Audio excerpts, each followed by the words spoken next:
Hello, everyone. Welcome back to today's story. In this episode, we follow James and Diep as they begin a new chapter, moving into the home they've worked so hard to build together. But just as the rain starts to fall, their dream day takes a heartbreaking turn.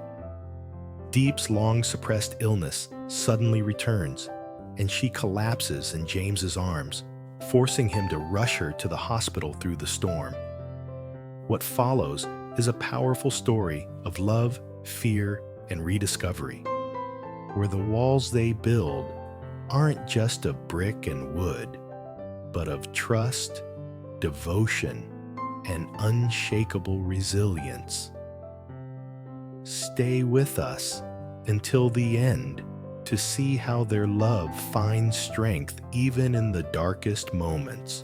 And don't forget to subscribe to help us reach 10,000 subscribers. Your support truly means the world to us. The sky had turned gray long before the first box reached the porch. Rain drummed against the tin roof of the new house, echoing like a restless heartbeat. Diep stood at the doorway, arms wrapped around herself, watching James carry yet another load through the downpour. His shirt clung to him, drenched, while his breath misted in the cold air. "James, stop! You're soaked already," she called out, voice raised against the roar of the storm. He turned briefly, flashing that familiar, reassuring grin, the one that always managed to quiet her worries. "Just a few more trips, love. We can't leave the rest outside." His tone was light, almost teasing, but Diep saw through it. His determination was admirable, but sometimes, she thought, too much for his own good. She sighed and retreated inside, the wooden floor already slick beneath her feet. The scent of damp paint and new wood filled the air, a reminder that this was supposed to be a happy day, the first day in their dream home. They had waited so long for this moment, fought through judgment, business struggles, and whispers about their relationship. Yet now, instead of celebration, they were racing against a storm. James entered moments later, water dripping from his hair. He placed the last box down with a heavy thud. "See? Last one?" he said, grinning again. But Diep noticed the subtle tremor in his hands, the faint paleness of his lips. "You're freezing," she murmured, stepping closer. Her fingers brushed his arm, cold as stone. "At least dry off first." "I'm fine," he replied softly, brushing it off, though his voice was slightly hoarse. Diep frowned. She knew that stubbornness too well. James never admitted weakness, even when his body screamed for rest. She handed him a towel, shaking her head with a faint smile. "You're impossible." The storm outside intensified, wind howling through the cracks, as if nature itself was testing them. Diep began wiping the floor, while James started unpacking tools to set up their bed. "Let me do that," she said quickly, but he only gave her a gentle look. "You rest a bit. I'll handle this." They worked side by side for nearly an hour, the steady tap of hammer on nail mixing with the relentless rain. Their laughter, small, tired but genuine, filled the room between thunderclaps.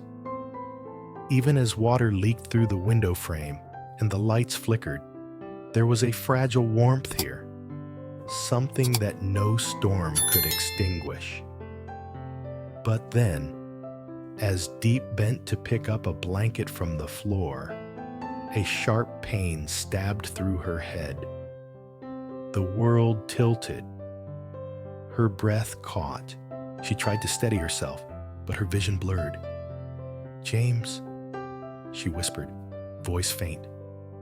He turned instantly, catching her just before she collapsed. "Diep, hey, look at me." His voice trembled, panic surging through every word. Her body went limp in his arms, her skin clammy and pale. For a split second, the thunder drowned everything. The hammer, the rain, even the sound of his racing heartbeat. "Not again," James muttered, clutching her tightly. Memories of her past illness flashed in his mind. Those long nights at the hospital, the fear that never truly left him. He grabbed his phone with shaking hands, dialing emergency services. Minutes later, headlights pierced through the curtain of rain as James carried Diep into the car. Her head rested against his chest, her breaths shallow but steady. He drove fast, the wipers barely keeping up, his knuckles white against the steering wheel.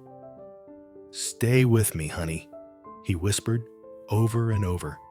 "We're almost there." The hospital lights were harsh, sterile. Nurses rushed forward as James shouted for help. Within seconds, Diep was taken away, leaving James standing in the hallway, soaked, heart pounding. The cold from the rain was nothing compared to the chill of fear sinking into his bones.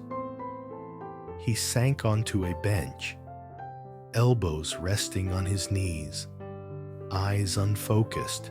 The sound of distant monitors and hurried footsteps blurred together. He hated hospitals, the smell, the silence between alarms. Every second felt like a lifetime. After what felt like hours, a doctor approached. "Mr. James?" he asked, removing his mask. "She's stable now. Her old condition flared up from exhaustion and stress, but she's responding to treatment. You got her here just in time." Relief hit him like a wave, but guilt followed close behind. He nodded weakly, voice cracking as he asked, "Can I see her?" The doctor gestured toward the recovery room. James entered quietly, heart pounding again. Diep lay under the soft glow of a lamp, her face pale but peaceful. Tubes and monitors surrounded her, the rhythmic beeping a strange comfort. He pulled a chair close, taking her hand gently.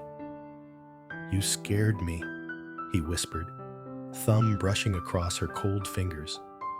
"I told you not to overwork yourself." But the truth stung him. He had been the one pushing too hard today. If he'd just stopped, if he'd noticed sooner. Her eyelids fluttered slightly. "James?" Her voice was faint, fragile. "I'm here," he said quickly, leaning forward. "You're okay now. You're safe." She managed a weak smile. "Did we finish moving?" He laughed softly, tears welling up. "You really think about that right now? Because that house, it's our dream," she murmured, eyes closing again. "Promise me you'll finish it." "I promise," he whispered, his voice thick with emotion. He squeezed her hand tighter, silently vowing he'd never let her health take second place again. Outside the window, the storm began to fade. The rain softened into a quiet drizzle, and faint dawn light crept over the horizon. For the first time that night, James allowed himself to breathe. He looked at Diep's sleeping face, peaceful, untouched by the chaos that had surrounded them, and realized how close he'd come to losing her again. Every moment from now on would have to count. Hours later, when the nurse returned to check her vitals, James was still there, holding her hand. The exhaustion was etched deep in his face, but his eyes never left her. As he glanced out the window, watching the clouds slowly part, he whispered to himself, "The house can wait. You come first, Diep. Always." Outside, the storm that had once seemed endless was breaking apart. Light pierced through, washing the world in gold. And though the new house still stood half-finished under a battered sky, it waited, silent and patient, for their return. James looked down at her again, brushing a strand of hair from her face. "When you wake up," he said softly, "we'll start again. Together." Morning broke quietly over the hospital courtyard. The storm, now a distant memory, the sunlight streamed through the blinds, painting thin golden lines across the floor. Diep stirred slightly, her eyes fluttering open to the steady rhythm of the heart monitor beside her. For a moment, confusion crossed her face, until she saw James, asleep in the chair beside her bed, still holding her hand as if afraid to let go. Her heart softened. He looked exhausted, his head tilted to the side, damp hair still unruly from last night's chaos. She reached out weakly, brushing her fingers across his cheek. His eyes opened instantly. "Hey," he whispered, voice raspy from a sleepless night. "You're awake." "I'm sorry," she murmured. "I didn't mean to scare you." He shook his head, smiling faintly. "You've got nothing to apologize for. You just scared me half to death, that's all." His laugh cracked, half relief, half guilt.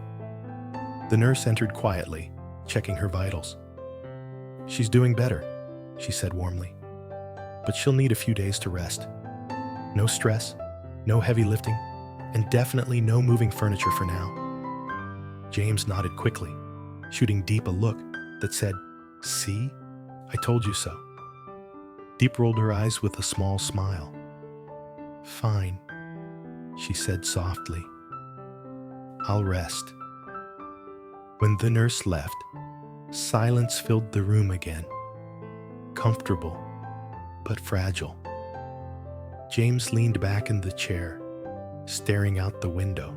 "You know," he began, his voice thoughtful, "I used to think storms were bad luck. Every time something big happened in my life, it rained. I hated it." Diep tilted her head. "And now?" He looked at her, his expression soft. "Now I think maybe storms are just life's way of reminding us what really matters. You and I, we've been through worse than a little rain." Her smile deepened. "I like that." He hesitated, then added, "I also realized something else last night. I keep pushing, trying to build everything at once. The house, the business, the future. But none of it means anything if I lose you along the way." His voice trembled slightly at the last words. Diep's eyes welled with tears. "James," she whispered, squeezing his hand. "We both pushed too hard. I wanted to prove I could keep up with you, that I wasn't just some burden you had to carry." He frowned. "You've never been a burden. You're my strength, Diep. Everything I've done, it's because of you." They sat quietly, the hum of machines filling the space between them. Diep turned to look out the window. The world outside seemed reborn after the storm, clear, calm, and full of promise. Later that afternoon, James stepped out to grab food, leaving Diep to rest. She closed her eyes, replaying everything in her mind. The rain, his worried voice, the way he held her in the car. Somewhere deep inside, she felt gratitude stronger than words could express. When he returned, balancing a tray of soup and fruit, she chuckled softly. "You? Buying hospital food?" He shrugged. "Desperate times. Don't expect gourmet service." But she could tell he'd been worried sick. His hands still trembled slightly when he placed the bowl down. She reached out, steadying them. "James, I'm okay now. You don't have to look so scared." He gave a quiet laugh. "I can't help it. You fainted in my arms, Diep. For a second, I thought I was losing you." Her eyes softened. "Then you found me again. You always do." They shared a moment of silence, hearts aligned in that unspoken understanding only people who fought hard for love can share. As the days passed, Diep's strength slowly returned. James barely left her side, working remotely from the hospital room, checking emails between naps, occasionally pacing the hallway on business calls. The nurses began teasing him. "You're practically part of the staff now." He'd just laugh and reply, "I'll take the night shift then." One evening, as the sun dipped low, painting the sky in shades of pink and gold, Diep looked at him with a quiet smile. "You know, when we first started this journey, everyone said we wouldn't make it. That I wasn't good enough for you, that our worlds were too far apart." James looked up from his laptop, eyes locking with hers. "And now look at us." "Yeah," she said, laughing softly. "Now we've got a half-finished house and a pile of hospital bills." He chuckled. "True, but we've also got something most people don't. A reason to keep building." Her laughter faded into a gentle smile. "I'm proud of us." "Me too," he said, voice steady. "And when you're discharged, we'll go home. Not to finish unpacking, but to celebrate. Just the two of us." A week later, Diep finally left the hospital. The rain had long stopped, replaced by clear skies, and the scent of earth washed clean. James held her hand as they stepped outside, sunlight warming their faces. The drive home was quiet, peaceful. The road still bore puddles from the storm, but everything felt lighter now, like a new beginning. As they approached the house, Diep gasped softly. The workers James had hired during her recovery had finished repairing the leaks and clearing the debris. The house stood proud against the blue sky, fresh and new, like nothing had ever gone wrong. James turned to her with a small smile. "Welcome home." Tears welled in her eyes as she looked around. The porch gleamed, the windows shone, and the scent of new paint lingered faintly in the air. "It's beautiful," she whispered. He guided her inside carefully. "There's one more thing." When she stepped into the living room, she froze. On the wall hung a framed photo of the two of them, their first picture taken together years ago, when everything was still uncertain. Beneath it, in neat handwriting, was a quote James had printed. "Home isn't a place. It's the people who make you feel safe." Diep turned to him, her voice trembling. "You did all this while I was gone?" He nodded, eyes glistening. "I wanted you to come back to something complete. Something that says, we made it." Tears spilled down her cheeks. She stepped forward, wrapping her arms around him. "You always keep your promises," she whispered. He held her tightly, his voice low in her ear. "And I always will." Outside, the sky began to glow with the last light of day, and the faint sound of children laughing drifted from the nearby fields. Inside, in that newly built home, warmth spread like firelight, quiet, steady, unbreakable. Diep pulled back slightly, resting her forehead against his. "You know," she said softly, "I think I've finally found it." "Found what?" he asked. peace," she whispered, "and the courage to start dreaming again." James smiled, brushing his thumb across her cheek. "Then let's dream together. From now on, no more storms, no more rushing, just us." As they stood there, framed by the golden light pouring through the windows, the house no longer felt empty or unfinished. It felt alive, filled with laughter, hope, and the unshakable bond of two people who had weathered everything together. The storm had come to test them, but in the end, it only made them stronger. And as night fell, the house glowed softly beneath the stars, a promise kept between two hearts that had finally found their way home. "As long as we're together, I'm not afraid,"